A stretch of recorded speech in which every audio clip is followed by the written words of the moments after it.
Le Seigneur soit avec vous et avec votre esprit. Évangile de Jésus-Christ selon saint Marc. Gloire à toi, Seigneur. En ce temps-là, Jésus ressuscité se manifesta aux 11 apôtres et leur dit: allez dans le monde entier, proclamez l'évangile à toute la création.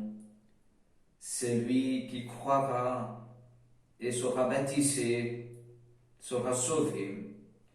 Celui qui refusera de croire sera condamné. Voici les signes qui accompagneront ceux qui deviendront croyants. En mon nom, ils expulseront les démons, ils parleront en langue nouvelle, ils prendront des serpents dans leurs mains, et s'ils boivent un poison mortel, il ne leur fera pas de mal. Ils imposeront des mains aux malades, et les malades s'en trouveront bien.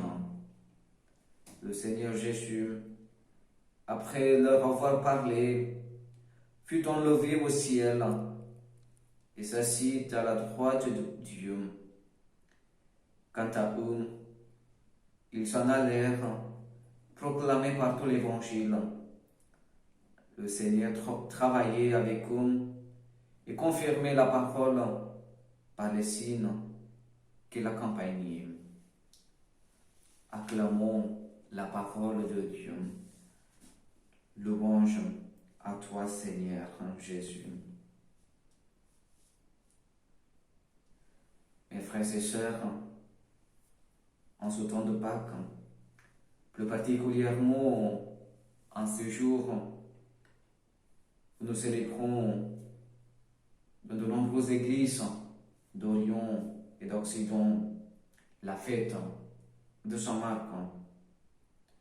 Chacun des 4 évangiles nous donne un portrait de Jésus, de sa vie, de son enseignement, de sa mission, de sa mort et de sa résurrection.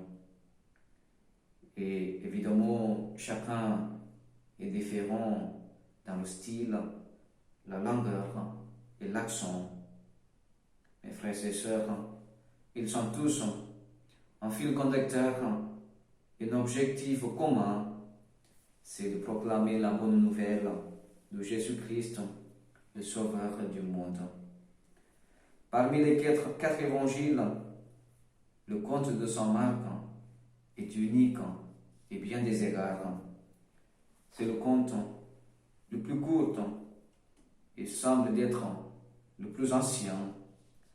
Saint Marc l'évangéliste était un associé de l'apôtre Pierre et a probablement écrit son évangile à Rome où Pierre était passé.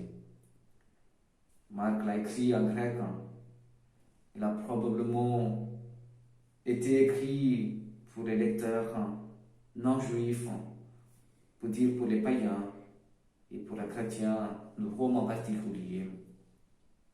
Mes frères et sœurs, en ces jours où nous célébrons la fête de Saint Marc, l'Évangile nous interpelle d'une manière particulière. En lisant l'Évangile, les dernières paroles de Jésus à ses apôtres indiquent sa mission salvatrice et leur mission d'être témoins de sa mort expiatoire pour le péché et de sa glorieuse résurrection à une vie nouvelle pour tous ceux qui croient en Jésus, le Fils bien-aimé de Dieu. Mes frères et sœurs, la tâche d'apôtre est de proclamer la bonne nouvelle de salut, non seulement au peuple d'Israël, mais toutes les nations. Et l'amour et le don de salut de Dieu ne sont pas seulement pour quelques-uns, ou pour une nation, mais ils sont pour tout le monde entier, pour tous ceux qui l'accepteront. L'évangile est la puissance de Dieu, la puissance de pardonner les péchés, de guérir, de délivrer du mal, de l'oppression et de restaurer la vie. Mes frères et sœurs, croyons-nous au pouvoir de l'évangile? Mes frères et sœurs, la lumière de cet évangile, Jésus envoyait les disciples pour proclamer l'évangile. C'est l'évangile, c'est le message de salut. Aussi, cette même mission est donnée ce qui nous sommes, qui ont été baptisés dans le Christ. C'est proclamer l'évangile et la grande mission que le Christ ressuscité donne à toute l'Église, le peuple de Dieu.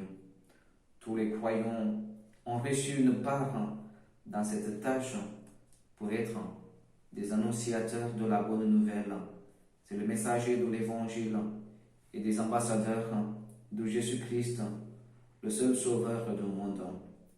Nous n'avons pas été laissés seuls dans cette tâche, car le Seigneur en Jésus ressuscité travaille en nous et à travers nous par la puissance de son Esprit Saint. Aujourd'hui, mes frères et sœurs, nous assistons à une nouvelle Pentecôte, alors que le Seigneur répond son Esprit Saint sur son peuple pour renouveler et fortifier le corps de Christ, pour le préparer un ministère et une mission efficace dans le monde entier. Témoignons-nous aux autres de la joie de l'Évangile et de l'espérance de la résurrection. Mes frères et sœurs, prions ainsi. Seigneur Jésus, par le don de ton Esprit Saint, tu nous remplis d'un esprit de louange et de joie qu'aucune épreuve terrestre ne peut soumettre. Remplis-nous de ta joie de résurrection et aide-nous à vivre une vie de louange et d'action de grâce pour ta gloire.